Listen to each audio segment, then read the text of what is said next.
Hello बच्चों, let's see this question and here this question says state true और false. आपको यहाँ पर स्टेटमेंट दे रखी है, आपको बताना है कि वो स्टेटमेंट सही है या फिर गलत है। स्टेटमेंट है and Indian soldiers could not rise beyond the level of a subedar, यानी कि भारत का अगर कोई सोल्जर है तो वो सूबेदार की पोजीशन से ज़्यादा आगे नहीं जा सकता है, मतलब उसका और ज़्यादा इंक्रीमेंट नहीं होगा, मैक्सिमम सूबेदार तक की पोस्ट तक वो पहुँच सकता है। क्या ये सही है? जी हाँ, ये स्टेटमेंट आपकी बिल्कुल सही है। देखो, मिलिट्री में ना बहुत ज़्यादा डिस्क्रिमिनेशन होता था। जितने भी हायर पोस्ट होते थे उस पर हमेशा किसी ब्रिटिश ऑफिसर को ही बिठाया जाएगा, कोई भी ब्रिटेन के पर्सन को ही बिठाया जाएगा। फिर चाहे कोई इंडियन पर्सन कितना भी अच्छा क्यों ना हो, कितना भी कैपेबल क्यों ना हो, उसको नहीं बिठाते थे। और जितनी भी लोअर पोस्ट होती थी वहाँ पे सारे इंडियंस होते थे। अगर कोई इंडियन बहुत अच्छा काम कर भी रहा है तो उसको मैक्सिमम टू मैक्सिमम सूबेदार बनाएंगे, उससे ज़्यादा हायर पोस्ट उसको नहीं दी जाती थी। ठीक है, तो ये स्टेटमेंट बिल्कुल सही है।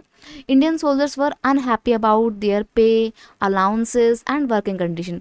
अब देखो, इंडिया के जो सोल्जर थे ना, उनको अच्छा भी नहीं लगता था, उनकी वर्किंग कंडीशन बहुत ख़राब थी, उनको डिस्क्रिमिनेशन को फेस करना पड़ता था।